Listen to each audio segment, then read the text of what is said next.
اللهم صل على سيدنا محمد يا رب صل وسلم دائما ابدا على حبيبي. اتنی ساری نعمتیں دی ہیں تو اللہ کو اس سے دلچسپی نہیں ہے کہ آپ میلبرن میں رہتے ہیں, سڈنی میں رہتے ہیں, پاکستان میں رہتے ہیں, بنگلہ دیش میں رہتے ہیں, آپ ایک اچھے ڈاکٹر ہیں, اچھے انجینئر ہیں. اللہ کو اس سے کوئی دلچسپی نہیں. اللہ کو اس سے دلچسپی ہے کہ تم نے مجھے یاد رکھا ہوا ہے اور میرے احکام کو فالو کر رہے ہو یا نہیں کر رہے. آپ کہہ سکتے ہیں کہ پھر ہم چھوڑ دیتے ہیں سارے کام جو ہم جس سلسلے میں ہم آئے ہیں. چھوڑنے کی ضرورت نہیں ہے. یہ اسلام کا حسن اور اسلام کی خوبی ہے. اسلام آپ سے دنیا چھڑاتا نہیں ہے, بلکہ آپ کو اسلام دنیا میں ترقی کا حکم دیتا ہے, لیکن نیت ٹھیک کرنے کے ساتھ. آپ اگر ڈاکٹر بن رہے ہیں تو آپ کی ایک نیت پیسہ کمانا ہو سکتا ہے. آپ نیت ٹھیک کر لیں کہ میں پیسہ بھی کماؤں گا اور انسانوں کی خدمت بھی کروں گا. یہی ذریعہ ہے. رہبانیت سے نبی صلی اللہ علیہ وسلم نے منع کیا. لا رہبانیت فی الاسلام, فرمایا اسلام میں رہبانیت نہیں ہے. آپ کسی بھی طرح سے بزنس کر کے پیسہ کماتے ہو, آپ پیسہ کمانا چھوڑو نہیں. نبی صلی اللہ علیہ وسلم نے فرمایا ایماندار تاجر قیامت کے دن پیغمبروں کے ساتھ ہوگا. المؤمن القوی احب الی اللہ من المؤمن الضعیف. طاقتور مومن اللہ کو کمزور سے زیادہ محبوب ہے. اس میں جسمانی طاقت بھی ہے, اس میں سائنس اور ٹیکنالوجی کی طاقت بھی ہے, اس میں اکنامکلی مضبوط ہونے کی طاقت بھی ہے. آج اگر ہمارا کنٹری پاکستان پاورفل ہوتا تو ہم لوگوں کی آنکھوں میں آنکھیں ڈال کے بات کر رہے ہوتے. اکثر مجھے ایک حدیث یاد آتی ہے. نبی صلی اللہ علیہ وسلم کے پاس ایک صحابی آئے کچھ مانگنے کے لیے. آپ نے ان کو حکم دیا کہ جاؤ کلہاڑی لے کے جنگل سے لکڑیاں کاٹو. تو انہوں نے کلہاڑی لے کے جنگل سے لکڑیاں کاٹ کے بیچنا شروع کیا تو بہت سارا پیسہ کما لیا انہوں نے. تو ہمارے نبی کو ایک امتی کا بھیک مانگنا پسند نہیں تھا. آپ نے ان کو اس طرح سے پیسے کمانے کی ترغیب دی. تو آپ بتاؤ اس پیغمبر کو کسی قوم کا, کسی نیشن کا, کسی کنٹری کا جو اسلام کے نام پہ بنا تھا, اس قوم کا بھیک مانگنا کیسے پسند آئے گا کہ جو ہر تھوڑے دنوں کے بعد کشکول لے کے IMF سے قرضے مانگ رہے ہو. تو ہم جس دلدل میں دھستے چلے جا رہے ہیں وہ تعلیم میں بھی پیچھے, بزنس میں بھی ہم پیچھے. تو ہمیں ان دونوں چیزوں میں آگے نکلنا ہے. یہ ہمارے مذہب کا حکم ہے, لیکن اللہ کے قانون کو فالو کرتے ہوئے. آپ تجارت کر سکتے ہیں, شراب کا بزنس نہیں کر سکتے. آپ بزنس کر سکتے ہیں, آپ جھوٹ نہیں بول سکتے اس بزنس میں, آپ سودی لین دین نہیں کر سکتے, آپ جوا اور سٹے کا بزنس نہیں کر سکتے. آج کل بلاک چین کے نام سے بڑا بزنس ہو رہا ہے, سب اس میں لگے ہوئے ہیں. شریعت میں جائز نہیں ہے بزنس. اسلام نے آپ کو ضابطے دیے کہ یہ حلال ہے, یہ حرام ہے. کوئی چیز مارکیٹ میں بیچنی ہے سیدھا قیمت لگاؤ. یہ کیا کہ 5 آدمی نے خرید لیا تو ان کا پیسہ بھی ملے گا, وہ 5 آگے 5 کو پہنا دیں گے, وہ پہنائیں گے, وہ بیچیں گے تھوڑی. وہ اسی لالچ میں خریدے گا کہ میں آگے 5 کو پہنا, وہ پہنائے کہ پیسے. یہ تو غلط غیر اخلاقی طریقے ہیں دولت کمانے کے. سیدھا اپنی چیز بیچو بھائی, اتنے کی ہے, لینا ہے لو, نہیں تو پتلی گلی سے نکلو. یہ کیا بات ہے کہ تو آگے بیچے گا تو 2 آدمیوں کا کمیشن بھی مجھے ملے گا. تو ڈراپ شپنگ میں بھی بہت سے کچھ طریقے جائز ہیں, کچھ ناجائز طریقے ہیں. اچھا آج کل ہر آدمی مفتی بنا ہوا ہے, یوٹیوب پہ آگے جو ہے نا وہ کوئی اس کا لینا دینا نہیں فن افتاء سے. مفتی تو باقاعدہ ایک فن ہے بھائی, وہ ایک علم ہے جس کو پراپر وے میں حاصل کر کے انسان مسائل کا جواب دینے کا اہل بنتا ہے. یہ تھوڑی کہ ہر آدمی ہر طرح کے مسائل بتا رہے ہیں. تاجر نے بتایا کہ ڈراپ شپنگ ہے جو مولوی لوگ کہتے ہیں قبضے سے پہلے چیز بیچنا جائز نہیں ہے, یہ مولویوں کی بنائی ہوئی باتیں ہیں, اور وہ اوٹ پٹانگ باتیں کرنا شروع کر دی. اس نے کہا کہ پہلے زمانے میں قبضہ کرنا اس لیے ضروری تھا کہ بھائی وہ دھوکے کا خطرہ تھا, اب دھوکے کا خطرہ نہیں ہے. بھائی قبضہ کا دھوکے کی وجہ سے نہیں ہے, قبضے کا خطرہ اس لیے کہ جس چیز کا آپ رسک نہیں لیتے نا, رسک آپ کے زمان میں نہیں آتی, آپ پروفٹ بھی نہیں لے سکتے. وسیم بھائی کے پاس موبائل رکھا ہوا ہے, آپ نے وسیم بھائی سے خریدا, آپ نے قبضے میں لیے بغیر آگے بیچ دیا. تو قبضہ جب تک نہیں لوگے تو رسک ٹرانسفر نہیں ہوگا. اب اگر وہ ہلاک ہو جاتا ہے تو نقصان تو وسیم بھائی کا ہے کیونکہ ان کے قبضے میں. جب آپ کی جیب میں آئے گا, آپ چور چھین کے ڈاکو چھین کے چلا گیا تو کس کا نقصان ہے؟ آپ کا نقصان ہے. تو شریعت کہتی ہے چند سیکنڈ کے لیے رسک لو, مگر رسک لینا پڑے گا, اس کے بعد آپ اس پہ نفع کماؤ گے. تو یہ جو پیسے کی صحیح سرکولیشن کے لیے, تاکہ لوگ جو پیسہ جو ہے نیچرل طریقے سے سرکولیٹ کرے, اس کے لیے اسلام نے کچھ پابندیاں لگائی ہیں. تو غیر مسلموں کے اپنے اصول ہیں, اسلام کے اپنے اصول ہیں. تو آپ کو اسلام کے اصولوں کو فالو بولتے کیوں نہیں بھائی, کرنا پڑے گا. آپ کو وراثت شریعت کے مطابق تقسیم کرنی پڑے گی. تو ہر چیز میں اسلام نے ہمیں گائیڈنس دی ہے. اسلام کی خوبی ہے کہ اس نے ہمیں کسی بھی معاملے میں یتیم اور لاوارث نہیں چلا. تو اب میں جلدی سے بات کو سمیٹتا ہوں. تو میں وہاں سے لے کے چلا تھا کہ انٹیوں کو جھانکنا تاکنا نہیں. اس پہ آپ کو غصہ آ گیا تھا اور آپ نے کہا تھا نماز کا ٹائم ہے نا, اس کو بہت غصہ آیا. تو اللہ میاں نے یہ, کیونکہ بہت کامن ہو رہا ہے زنا سوسائٹی میں, بہت تیزی سے پھیل رہا ہے. دیکھو بھائی, جوانی ہمیشہ نہیں رہتی. یہ زنا کے چسکے یہ تھوڑے دنوں کے ہیں. جب بوڑھے ہو جاؤ گے نا تو یہ خود بخود ویسے ہی چھوٹ جائیں گی یہ ساری چیزیں. اس سے پہلے جوانی میں چھوڑ دو تو ثواب ملے. گھر والوں کو ٹائم دو. دیکھو یہاں آپ کو اپنے گھر والوں کو زیادہ ٹائم دینا پڑے گا, کیونکہ یہاں چاروں طرف ماحول کفر کا ماحول ہے. تو آپ کو یہاں اپنے, مجھے یہ جن کے یہاں میں ٹھہرا ہوں اتنے اچھا لگا ہی کہتے ہیں, میں جہاں بھی تفریح پہ جاتا ہوں اپنے گھر والوں کو, بچوں کو اور گھر والوں کو لے کے جاتا ہوں. ایسا زبردست انہوں نے نظام گھر میں بنایا ہوا ہے. تو ٹائم دینا پڑے گا. اگر آپ نے ٹائم نہیں دیا تو آپ کے گھر والے آپ کے ہو سکتا ہے دین سے دور نکل جائے.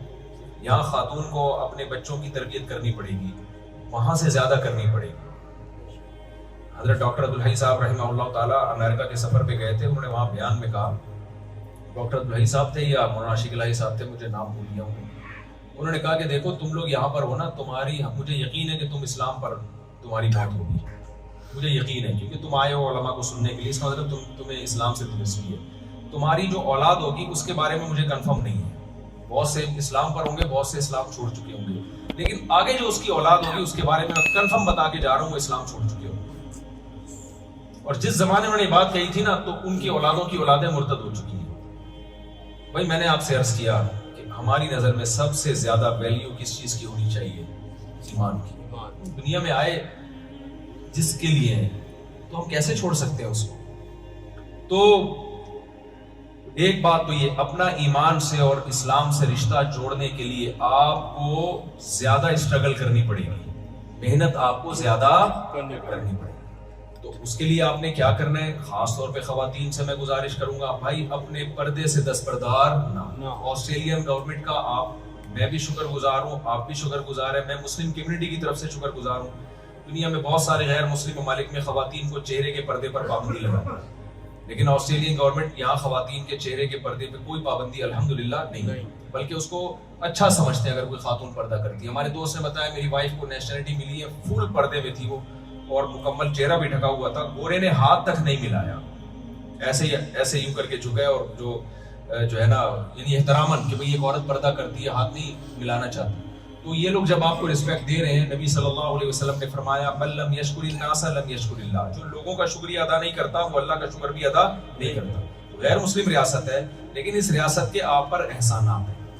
یہاں آپ کو نماز پڑھنے کی اجازت ہے, یہاں آپ کوئی خاتون پردہ کرنا چاہیں ان کو پردہ کرنے کی اجازت ہے. یہاں میں نے بڑے بڑے انجینئر دیکھے ہیں جن کی پوری اتنی لمبی لمبی داڑھی ہیں, وہ کہہ رہے ہیں داڑھی رکھ کے سب کام یہاں کر سکتے ہیں, ہمیں کوئی رکاوٹ نہیں. ہم نماز کا ٹائم مانگے, ہمیں نماز کا ٹائم مل جاتا ہے. نبی صلی اللہ علیہ وسلم کے دور میں بھی دو قسم کے غیر مسلم تھے, کچھ ایسے تھے جو اسلام میں رکاوٹ تھے, کچھ ایسے تھے جو اسلام میں رکاوٹ نہیں تھے. ہمیں دونوں کی مثالیں ملتی ہیں. نجاشی عیسائی بادشاہ تھا, کرسچن ریاست تھی, عیسائیت ایک عیسائی ریاست تھی, غیر مسلم تھے, وہ ایمان نہیں لے کر آئے. نبی صلی اللہ علیہ وسلم کے اصحاب پر جب ظلم شروع ہوا تو آپ کو پتا چلا بھائی افریقہ میں حبشہ میں ایک بادشاہ ہے غیر مسلم, لیکن اس کے دل میں انسانیت ہے, وہ مظلوموں کی مدد کرتا ہے. تو آپ صلی اللہ علیہ وسلم نے حضرت عبداللہ بن مسعود, حضرت جعفر طیار کو غیر مسلم اسٹیٹ میں بھیجا کہ بھئی مکہ میں تم محفوظ نہیں ہو تو تم کہاں جاؤ؟ نجاشی کے پاس. نجاشی نے ان کو پناہ بھی دی اور بہت سارے گفٹ دے کے بھی نبی صلی اللہ علیہ وسلم کی خدمت میں بھیجا, اور ہرقل بھی تھا. تو ہر طرح کے بادشاہ پہلے بھی تھے, آج بھی ہیں. تو جو غیر مسلم ریاستیں مسلمانوں کو آزادی دیتی ہیں, آپ کے رمضان میں آپ روزے رکھ رہے ہو, یہاں پہ آپ تراویح پڑھ رہے ہو, یہاں پہ آپ کے مدرسے کھلے ہوئے ہیں, آپ کے اسلامک اسکول کھلے ہوئے ہیں, تو ان غیر مسلم اسٹیٹ کا آپ پر حق ہے, آپ پر ان کا شکر ادا کرنا. بولو بھائی اپنے قول سے بھی اپنے عمل سے بھی. قول سے شکر یہ ہے کہ آپ اس اسٹیٹ کے خلاف بیان نہیں بولو نہ دیں, اسٹیٹ کے اگینسٹ نہ جائیں, آپ کسی بھی طرح کی جو ہے نا وہ کوئی ایسی بات نہ کریں جس سے اسٹیٹ کو یہ لگے کہ مسلمان ہمارے اگینسٹ ہے. دوسرا اپنے عمل سے بھی, عمل سے کیسے لا کو فالو کرنا ہے آپ. میں سمجھا پا رہا ہوں بھائی؟ بالکل جی, قانون کو فالو کر کے بتانے میں ایک اچھے شہری ہیں. آپ نے ہمیں اگر نیشنلٹی دی ہے, آپ نے اگر ہمیں یہاں رہنے کی جگہ دی ہے, تو آپ خوش ہوں گے کہ انسان کے بچوں کو ہم نے یہاں رہنے کے لیے جگہ دی. ایسا کام نہ کریں وہ کہ یار یہ کس قسم کے لوگوں کو ہم نے یہاں. مجھے کسی نے بتایا پہلے آسٹریلین گورنمنٹ جو ہے نا وہ بچہ پیدا ہونے پہ ٹھیک ٹھاک پیسے دیتی ہے. ہاں, اس کا نتیجہ یہ نکلا کہ کچھ ایسے لوگوں نے اسپیڈ بڑھا دی جو یہاں کرمنل ایکٹیویٹیز میں زیادہ تھے. تو گورنمنٹ کو یہ لگا کہ جو کرمنل قسم کے لوگ ہیں ان کی اسپیڈ بڑھ گئی ہے, تو اس سے ہماری سوسائٹی کیا بن جائے گی, آبادی تو بڑھ جائے گی لیکن چوریاں ڈکیتیاں بھی بڑھ جائیں گی. انہوں نے وہ سہولت ہی واپس لے لی. تو میں تو جہاں جاتا ہوں اسپیڈ بڑھا کے آتا ہوں, آپ کو بتائیں. میں تو بیانات اس ٹائپ کے کرتا ہوں, بھائی نسل بڑھاؤ, تو ہمارے پیغمبر صلی اللہ علیہ وسلم کا حکم ہے. تو آپ جب اچھے شہری بن کے رہیں گے, لا کو فالو کریں گے, ٹیکس آپ ٹائم پہ دیں گے, تو یہاں کی گورنمنٹ چاہے گی کہ مسلمانوں کی نسل بڑھے. ان کو اچھے شہری ہونے سے, ان کو کیا, آپ کو نماز پڑھے نہ پڑھے, وہ کہہ رہے ہیں ہماری صحت پہ کیا اثر پڑتا ہے اس سے, آپ لا کو فالو کریں. تو یہ سہولت جب آپ کو یہاں ملی ہے, اگر آپ لا کو فالو نہیں کرتے تو آپ خوب سمجھ لیں اپنی بدنامی کا ذریعہ نہیں بنتے, آپ اسلام کو بدنام کریں گے. یہاں اسلام پر پابندیاں لگوائیں گے آپ. تو ٹیکس آپ نے ٹائم پہ دینا ہے. اللہ تعالیٰ نے اہل ایمان کی جو صفات بیان کی ہیں, اللہ فرماتے ہیں اذا اکتالوا علی الناس یستوفون واذا کالوهم او وزنوهم یخسرون. اہل ایمان جو بے ایمان لوگ ہیں نا, بے ایمان لوگ جو جہنمی لوگ ہیں, اللہ نے ان کی برائی بیان کی کہ جب اپنا حق لینے کی باری آتی ہے تو پورا حق لیتے ہیں, جب حق دینے کی باری آتی ہے تو اس میں ڈنڈی مارتے ہیں. آپ جو یہاں سہولتیں اٹھاتے ہیں وہ اسی بیس پہ کہ گورنمنٹ یہ سمجھتی ہے کہ یہ ٹیکس دیتا ہے لہذا یہ علاج کا بھی مستحق, فلاں فلاں جو ہے سہولتوں کا بھی مستحق. وہ تمام بینیفٹس اور تمام سہولتیں آپ لے لیتے ہیں, لیکن جب گورنمنٹ جن چیزوں کے عوض میں سہولت دیتی ہے اس ٹیکس میں آپ کیا کرتے ہیں, ڈنڈی مارتے ہیں. تو یہ ناانصافی ہے کہ نہیں؟ وہ ایک آدمی نے کسی سے پوچھا کہ یار یہ ابھی چھوڑو, پھر لطیفہ ہو جائے گا, پھر وہ لمبی بات ہو جائے گی, ہو سکتا ہے کوئی ناراض نہ ہو جائے اس لطیفے سے نا. تو ناانصافی ہے کہ نہیں؟ یہ تو 100% ناانصافی ہے بھائی. تو معاہدوں کی پابندی کرنا, ایگریمنٹ کی پابندی کرنا, مالی لین دین میں, میں یہ واقعہ ہر بیان میں سنا رہا ہوں, ہر بیان میں. شاید پرانے لوگ بور ہو گئے ہیں یہ واقعہ سن کے, لیکن میں لازمی سناتا ہوں, ہونا ہے تو ہو جاؤ بھائی. نبی صلی اللہ علیہ وسلم نے صلح حدیبیہ میں مشرکین مکہ سے معاہدہ کیا, ایگریمنٹ ہوا کہ ادھر سے کوئی مسلمان اگر کافر ہو کے وہاں چلا جائے تو آپ واپس مت کرنا, ادھر سے کوئی مسلمان ہو کے آ جائے تو ہم واپس کر دیں گے. یہ ایگریمنٹ مسلمانوں کی اگینسٹ جا رہا تھا, لیکن ہو گیا ایگریمنٹ. اتنے میں حضرت ابو جندل رضی اللہ تعالیٰ عنہ مسلمان ہو کر آئے, ہاتھوں میں بیڑیاں پڑی ہوئی ہیں. مشرکین نے کہا آپ نے ایگریمنٹ کیا ہم سے, ابھی ایگریمنٹ پہ سائن نہیں ہوئے تھے, زبانی ایگریمنٹ ہوا تھا, ابھی سائن نہیں ہوئے تھے, لیکن زبان سے ہو چکا تھا ایگریمنٹ. اسلام میں زبان کی ویلیو ہے بھائی. لوگ طلاقیں دیتے ہیں نا, کہتے ہیں منہ سے بولا ہی تو ہے, بھائی منہ سے ہی بولا جاتا ہے. تو یہ اسلام میں زبان کی ایک بڑی ویلیو ہے. تو آپ نے جب زبان دے دی تو ابو جندل رضی اللہ تعالیٰ عنہ کو آپ نے پکڑ کے ان کے حوالے کر دیا. انہوں نے کہا یا رسول اللہ مجھے مشرکین کے حوالے کر دیں, وہ قتل بھی کر سکتے ہیں. لیکن پیغمبر صلی اللہ علیہ وسلم اگر حوالے نہ کرتے تو انگلی اٹھ جاتی نا. ہم کہتے ہیں بھائی قرآن تو جگہ جگہ کہہ رہا ہے مسلمان معاہدوں کی پابندی کرتے ہیں, امانت میں خیانت نہیں کرتے, لیکن اصل میں ایکچولی وہ جب کوئی کچھ مسئلہ ہو تو پھر کر لیتے ہیں. یہی ہوتا ہے نا, کوئی پرابلم ہو تو کیا کر لیتے ہیں, پھر سب کچھ کر لیتے ہیں. اس سے بڑی کوئی انسانی تاریخ میں کوئی پرابلم ہو نہیں سکتی کہ ایک شخص آپ پر ایمان لے کر آیا, آپ کے مذہب میں داخل ہو رہا ہے, ہاتھوں میں بیڑیاں ہیں اور آپ اس کو واپس کر رہے ہیں, اس کو قتل کر دیں گے. اس کے باوجود محمد صلی اللہ علیہ وسلم صادق اور امین, آپ صرف زبانی کلامی نہیں تھے, آپ نے عمل سے بتا دیا کہ میں صادق بھی ہوں اور میں امین بھی ہوں, میں صادق بھی ہوں اور امین. ان کو حوالے کر دیا. تو آپ کا بھی بھائی جب آپ آسٹریلیا میں آئے ہو تو کچھ پیپرز پہ آپ نے سائن بولتے کیوں نہیں, انہوں نے ایسے اٹھا کے بھیج دیا ایمبیسی کے, یار میں آسٹریلیا جانا چاہتا ہوں. انہوں نے کہا چلو یہ ٹکٹ پکڑو, اگلی فلائٹ سے آپ آسٹریلیا. کچھ تو سائن ہی ہوں گے نا, چشمہ لگا کے پڑھے بھی ہوں گے آپ نے, نہیں بھی پڑھے ہوں گے تو پتہ تو ہوگا نا کہ یہ لا ہے جس کو میں نے فالو یہاں پہ آ کے کرنا ہے. تو میرے بھائی جب پیڑے کھانے کا ٹائم آئے تو آپ گورنمنٹ سے ساری سہولتیں لیتے ہو, جب اپنی ذمہ داریاں پوری کرنے کا ٹائم آئے تو آپ ڈنڈی مارتے ہو. تو ہو سکتا ہے آسٹریلیا کی گورنمنٹ سے آپ بچ جاؤ, قیامت میں اللہ کے عذاب سے آپ نہیں بچ سکتے. معاہدوں کو پورا کرنا یہ انسانوں کا آرڈر نہیں ہے, یہ جس نے ہمیں بنایا ہے اس کا آرڈر ہے. سمجھتے ہو کہ نہیں سمجھتے ہو؟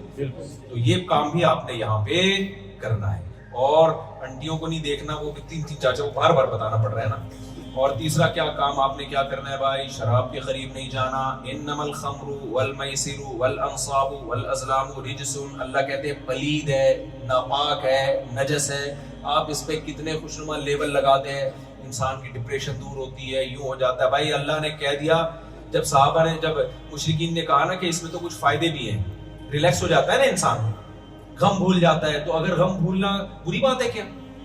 اتنی بڑی ٹینشن جس کے لیے آپ کو میڈیسن لینی پڑ رہی تھی، ڈاکٹروں کے پاس جانا پڑ رہا تھا، کاؤنسلنگ کرنی پڑی تھی، آپ کو سائیکولوجسٹ آپ کو گھنٹوں گھنٹوں بٹھا کے اس سے ایک پی کے فٹ فاٹ ہو جاتا ہے آدمی.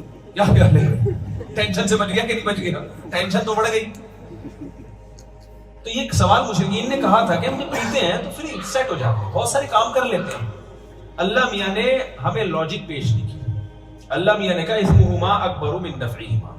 یہ جو جوا اور شراب ہے نا، ان کے نقصانات ان کے فائدوں سے، اس کا گناہ اس کے فائدوں سے زیادہ ہے. گناہ یہ کہ اللہ ناراض ہوتا ہے. اب کتنے بھی فائدے ہوں بھائی، ناراض کون ہو رہا ہے؟ اللہ. بس یہ نقصان ہمارے لیے کیا ہے؟ بولو. تو میں خواتین کو بھی کچھ باتیں بتاتا ہوں. بھائی خواتین بھی، ہماری یہاں کی کچھ خواتین جو بیان نہیں سن رہی، وہ بہت لبرل ہو جاتی ہیں. وہ جب اس ماحول میں دیکھتی ہیں کہ مردوں اور عورتوں کے حقوق سیم ہیں، یقیناً حقوق دونوں کے سیم ہیں، اس معنی میں سیم ہیں دونوں کے حقوق کہ مرد اگر اپنی ذمہ داری پوری نہیں کرے گا اس کو بھی پوری سزا ملے گی، عورت اپنی ذمہ داری پوری نہیں کرے گی تو اس کو بھی پوری سزا ملے گی. مرد کو مرد ہونے کی بیس پہ اللہ بخشیں گے نہیں کہ چونکہ تو آدمی تھا لہذا تو نے اگر حقوق میں ڈنڈی مار دی تو چونکہ تو آدمی ہے میں تجھے چھوڑ دوں گا. لیکن دونوں کے حقوق کی نیچر میں بہت فرق ہے. جو اسلام کے علاوہ جو سیکولر اور لبرل طاقتیں ہیں وہ کہتے ہیں بھائی میاں اور بیوی دونوں کیا ہیں؟ سیم. لیکن اللہ میاں کا جو قانون ہے خواتین سے، بہت معذرت کے ساتھ، اللہ میاں نے یہ جو ایک عدد میاں آپ کو عطا فرمایا ہے، اس کو گھر کا سربراہ بنایا ہے. یہ وداؤٹ الیکشن وزیر اعظم بھی ہے، وداؤٹ سلیکشن اور الیکشن یہ گھر کا صدر بھی ہے.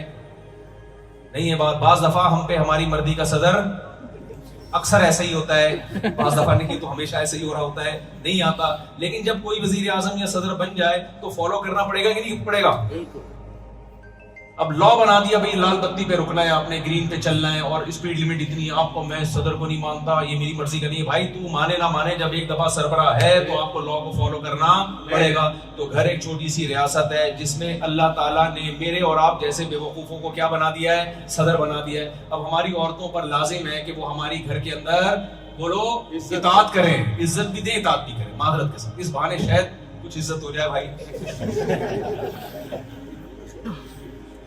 تو عورت پر دو حقوق ہیں. نمبر ایک، سپیریئر گھر میں مرد ہے، عورت بولو نہیں. نمبر دو، جو امیر ہوتا ہے نا اس کو رسپیکٹ دینی پڑتی ہے. عورت کو شوہر کو کیا دینی پڑے گی؟ بولو عزت دینی پڑے گی. آج کل یہ عزت گھروں سے نکل رہی ہے. شوہر کی کیا ذمہ داری ہے؟ ٹوٹلی تمام نان نفقہ اللہ نے مرد کے کندھوں پہ ڈالا ہے. الرجال قوامون علی النساء، فرمایا سربراہ مرد ہے. لیکن دوسری اس کے بدلے میں اللہ نے مرد پہ ذمہ داریاں بھی زیادہ ڈال دی. بھائی ہم نے تمہیں سربراہ بنایا اور تمہاری بیوی کو حکم دیا تمہیں عزت دے، تو تم نے کیا کرنا ہے؟ اس کو لونڈی اور غلام نہیں سمجھنا. ایک تو سارا نان نفقہ تمہارے کندھوں پر ہے. دوسری بات یہ کہ آپ جب گھر کے سربراہ ہو تو سربراہ کا مطلب یہ نہیں ہے کہ اب آپ چنگیز خان بن جاؤ گھر میں. میں آج بیان سن کے مفتی صاحب کا بیگم سربراہ کون ہے؟ میں ہوں. اب آپ گھر میں ایسے داخل ہو جیسے ہلاکو خان بغداد پہ حملہ کر رہا ہے. ہمارے نبی نے ہمیں جہاں یہ بتایا کہ مرد سربراہ ہوتا ہے، تو پھر آپ نے اس سربراہی کو لے کے چلنا کیسے ہے وہ بھی بتایا.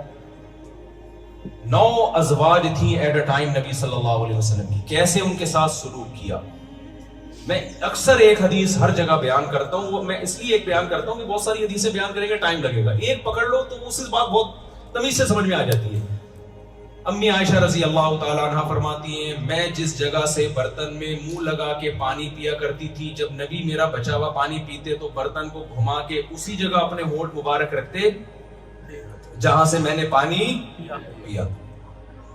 یہ ہے محبت کا اظہار. غلاموں اور لونڈیوں اور باندیوں سے انسان ان کو ایسی عزت بولو ایسی محبت نہیں دیتا.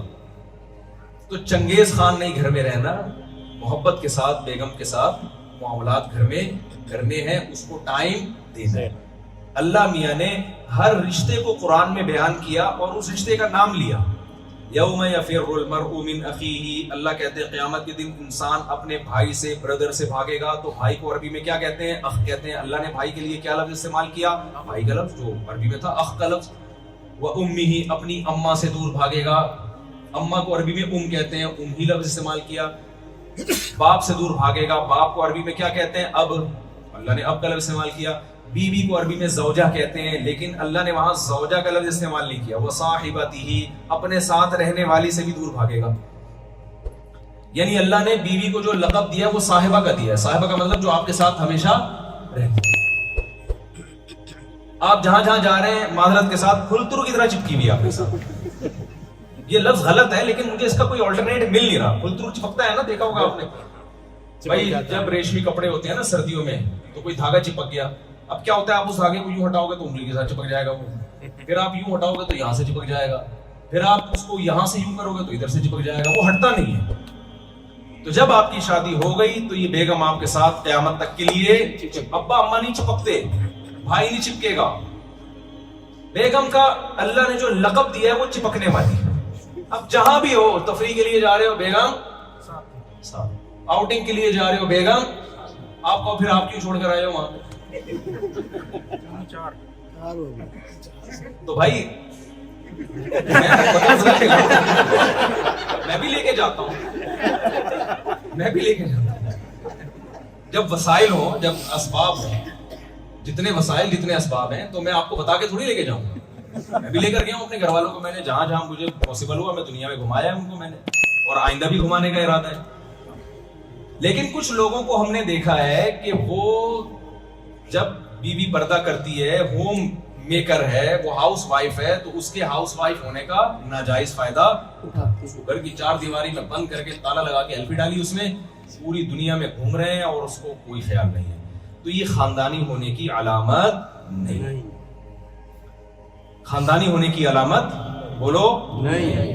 تو اس لیے اپنے گھر میں ٹائم دیا کرو. میں نہیں کہہ رہا ہر جگہ، بعض دفعہ انسان دوستوں کی محفل ہوتی ہے، لیکن جس طرح سے بعض لوگوں کی عادت ہے کہ لفٹ ہی نہیں کرانا، یہ غلط ہے.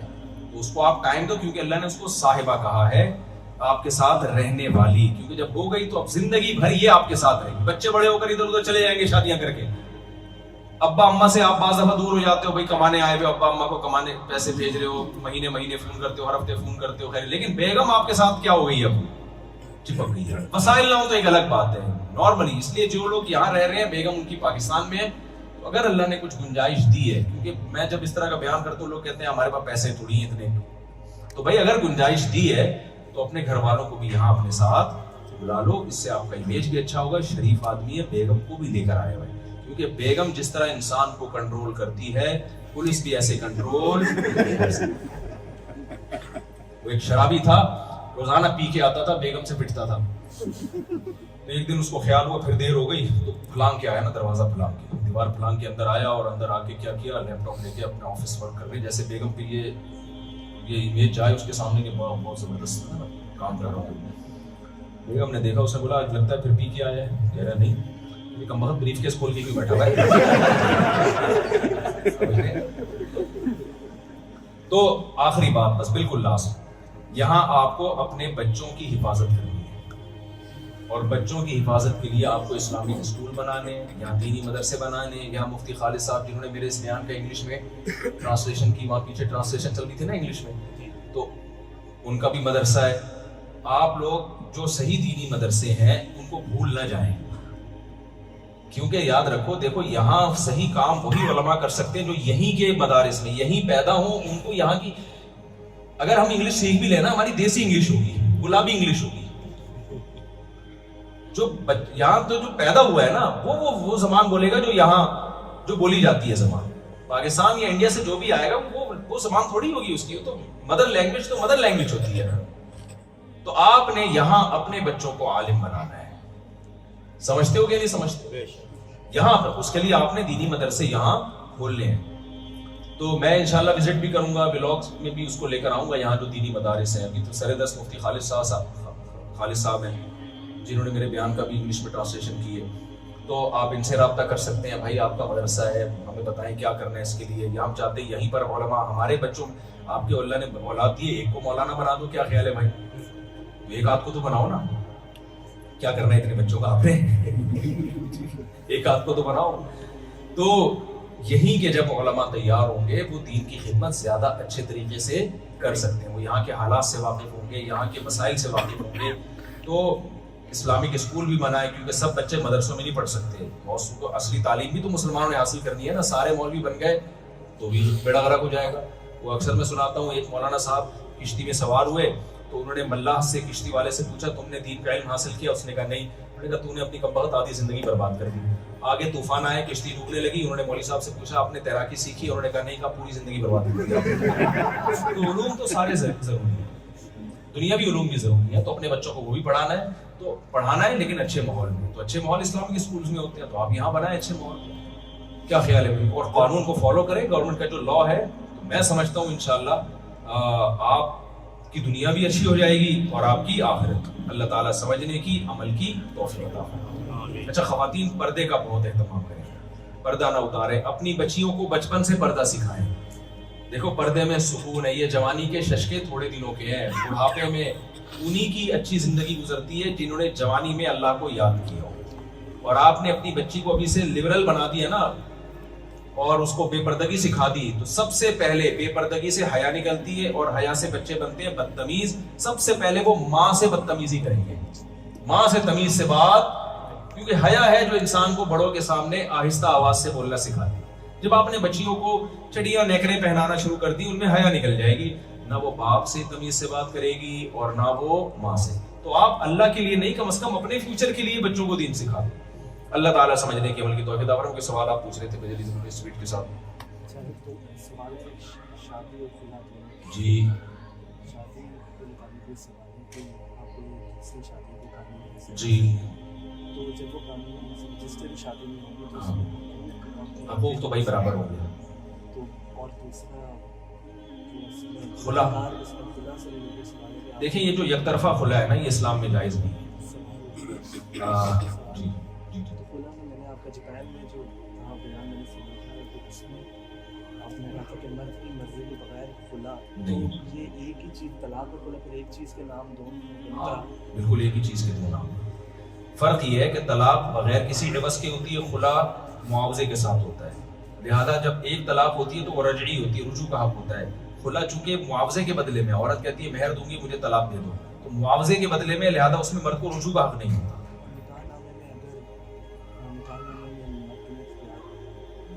اگر مرد نے اختیار دے دیا عورت کو طلاق کا، تو عورت کے پاس بھی طلاق کا اختیار پر نکاح نامے میں دینے سے نہیں ہوتا.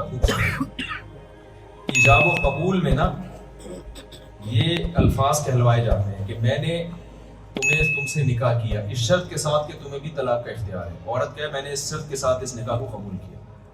نکاح نامے پہ تو پہلے دستخط ہو جاتے ہیں نا، تو اس وقت تو میاں بیوی ہے ہی نہیں، تو ان شرطوں کا اعتبار نہیں ہے. تو اگر کہیں ظلم کا خطرہ ہو عورت کو، تو پھر وہ طلاق کے اختیار بھی لے سکتی ہے، ایجاب و قبول کے دوران ہی لے سکتی ہے، یا پھر بعد میں بھی طلاق کا اختیار عورت کو دیا جا سکتا ہے. نکاح ہو گیا تو مرد کہہ سکتا ہے کہ میں نے تمہیں بھی اختیار دے دیا ہے. جتنا اختیار دے گا اتنا آئے گا عورت کے پاس. یہ کہہ دیا کہ اس مجلس میں تمہیں اختیار ہے، جیسے نبی صلی اللہ علیہ وسلم نے اپنی ازواج کو اختیار دیا تھا کہ بھئی تمہیں اختیار ہے اگر تم علیحدگی لینا چاہو، تو وہ اس مجلس کے ساتھ خاص ہوگا. اگر 1 مہینے کے اختیار دیے تو 1 مہینہ، تا قیامت دے دیا تو تا قیامت. لیکن اس کی ضرورت کیا پیش آئی؟ نہیں، اس بیان سے سوال ہے. ہاں اختیار، لیکن خوب سمجھ لیں اسلام میں نکاح کو توڑنے کا اختیار مرد کے پاس ہے. خواتین کو یہ بات اچھی تو نہیں لگتی ہے، لیکن جب ہے تو ماننی پڑے گی. ٹھیک ہے، سمجھ رہے ہیں؟ اسلام میں ایسا نہیں ہے کہ عورت جب چاہے کورٹ سے خلا لے لے. وہ خلا شریعت میں کل عدم ہے، اس کی کوئی حیثیت نہیں. جج صرف اپنی بیوی کو طلاق دے سکتا ہے، دوسروں کی بیویوں کا نکاح جج ختم نہیں کر سکتا. ہاں کہیں ظلم ہو رہا ہو بہت زیادہ، یہ بہت زیادہ میں نے کہا تھا کہ بے تحاشا مرد مارتا پیٹتا ہے، تو اس پہ عورت جو ہے نا وہ کیس کر سکتی ہے اور یک طرفہ بھی فسخ نکاح ہو سکتا ہے. تو کسی نے ہندو نے کمنٹ کیا اس کا مطلب تھوڑا بہت مارنا جائز ہے. تھوڑا بہت مارنا جائز نہیں ہے. بات یہ ہو رہی ہے کہ ظلم ایک خاص نوعیت کا ہوتا ہے تو حق ہوتا ہے نا. اب مثال کے طور پر میں کہوں کہ اگر مرد اپنی بیوی کو گالیاں دیتا ہے، بدتمیزی سے بات کرتا ہے، تو عورت کو خلا کا حق نہیں، یعنی حق کا مطلب جج نکاح ختم نہیں کر سکتا، یہ کر سکتا ہے کہ سزا دے دے مرد کو کہ یار تم تمیز سے بات کرو، تم چنگیز خان کی اولاد ہو کیا ہو، کچھ بھی سزا دے سکتا ہے، لیکن اس بیس پہ نکاح ختم نہیں کر سکتا۔ اس کا یہ مطلب تھوڑی ہے کہ مرد کے لیے بدتمیزی سے بات کرنا حلال ہے، نہیں آئی میرے خیال بات صحیح۔ آپ کی بیگم نے آپ سے کہا واپسی پہ 6 انڈے لیتے آؤ، بھائی ناشتے میں میں نے بھی انڈے کھانے ہیں، 2-4 بچے انہوں نے بھی انڈے کھانے، آپ کے پاس پیسے بھی آپ نہیں لے کر آ رہے، ظلم ہے یا نہیں ہے؟ بالکل۔ لیکن کیا اس ظلم کی بیس پر عورت کورٹ میں کیس کر سکتی ہے میں نے اسے 6 انڈے منگوائے تھے، 4 لے کر آیا، 2 نہیں لے کر آیا، لہذا مجھے علیحدگی چاہیے؟ کیا حق تھوڑی ہے بھائی، اس نوعیت کا ظلم تھوڑی ہے کہ اس پہ رشتہ توڑنا جائز ہو جائے۔ اب اس پہ کوئی میری بات پہ کمنٹ کرے کہ اس کا مطلب ہے مرد کے لیے جائز ہے کہ منگوائے تھے 6 اور لائے وہ 4، بھائی ہم کب کہہ رہے ہیں جائز ہے؟ یہ بھی غلط ہے، ظلم ہے۔ جب بچے 6 ہیں تو انڈے بھی 6 ہی آنے چاہیے نا بھائی، تو یہ تو ظلم ہے، لیکن ہر ظلم اس نوعیت کا نہیں ہوتا کہ اس پہ بریک اپ ہو جائے، وہ پھر فیملی سسٹم تباہ و برباد ہو جائے گا۔ 100% دنیا میں ٹھیک کوئی بھی نہیں ہو سکتا۔ تو اسپیسیفک کچھ انواع کے ظلم ایسے ہیں کہ وہ شدید نوعیت کے ظلم ہے، وہ ظلم اگر مرد کر رہا ہو تو پھر عورت کو یہ رائٹ ہے کہ اگر وہ تمیز سے طلاق نہیں دیتا تو عدالت سے وہ خلا لے، لیکن وہ خلا نہیں ہوتا، وہ فسخ نکاح ہوتا ہے، لیکن عدالت اس کو خلا کہہ دیتی ہے۔ وہ ظلم یہ ہے کہ بے تحاشا مارتا پیٹتا ہو، یا وہ بالکل ہی نامرد ہو، یا یہ کہ ضروری نان نفقہ بھی نہ دیتا ہو، یا یہ کہ اس کو رکھنے کے لیے تیار نہ ہو، نہ چھوڑ رہا ہے نہ رکھ رہا ہے۔ جیسے کچھ لوگ شادی کر کے اوسیلی آ جاتے ہیں، بیگم وہاں پڑی بھی ہے، 5 سال ہو گئے 10 سال ہو گئے، بولتی بھائی یا تو لے کے جاؤ یا رکھو، یہ کر ہی نہیں رہا۔ یہ بیسک یعنی ایسے ظلم ہے جو شدید نوعیت کے ظلم ہے۔ تو اس میں مرد کو کہا جائے گا بھائی یا تو رکھو یا چھوڑو، نہیں چھوڑتے تو پھر کورٹ سے طلاق لے سکتی ہے، لیکن اس بیس پہ طلاق نہیں لے سکتی کہ مجھے بھائی چھوٹی موٹی نوعیت کے جو ظلم ہو رہے ہوتے ہیں وہ ہر گھر میں ہوتے ہیں، تو اس بیس پہ نہیں لیا جا سکتا، اس میں نہیں دے سکتے۔ یعنی یہاں میں نے سنا ہے کہ کچھ اسلامی کچھ ایسے مفتیان کرام بھی ہیں، وہ بھی کھٹ سے خلا کی ڈگری پکڑا دیتے ہیں، ایسا نہیں ہوتا۔ اسلام میں نکاح عورت کی مرضی کے بغیر نہیں ہوتا، لیکن نکاح ختم مرد کی مرضی کے بغیر نہیں ہو سکتا، اور اس میں عورت کا فائدہ ہے، کیونکہ آدمی کو جب پتا ہوتا ہے نا میری ہے تو اس پہ خرچ کرتا ہے۔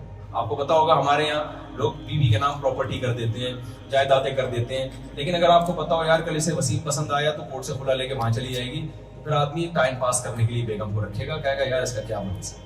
ایک خاتون نے مجھے کہا کہ 5 بچے ہو گئے ان کے، انہوں نے کہا مجھے میرا میاں نہیں پسند آ رہا، مجھے نہیں اچھا لگ رہا۔ میں نے کہا بیسک حقوق پورے کر رہا ہے؟ کہہ رہی ہاں کر رہا ہے، لیکن دیکھیں نا ہم کمپنی میں کانٹریکٹ کرتے ہیں، ایکچولی جب ہم کانٹریکٹ کرتے ہیں تو ہمیں جب بعد میں ہم جو ریزائن دے دیتے ہیں تو کمپنی تھوڑی میں پابند کرتی ہے، تو نکاح بھی ایک کانٹریکٹ ہے، مجھے اچھے لگ رہے تھے، میں نے شادی کر لی اتفاق سے، ہمارے 5 بچے ہو گئے، اب مجھے نہیں پسند آ رہے تو میں کیسے؟ میں نے کہا بھائی آپ کا میاں کمپنی نہیں ہے، یہ رشتہ ہے، یہ میاں کو آپ کمپنی پہ قیاس نہ کریں، یہ ایک رشتہ ہے جو اللہ کی طرف سے بنایا ہوا رشتہ ہے، جو ہے جیسا ہے آڑا ترچا اس کو قبول کرو آپ۔ اچھا ہمارے پاس صرف 5 منٹ ہے، دھماکہ ہونے والا ہے۔ جی ارشاد۔ جی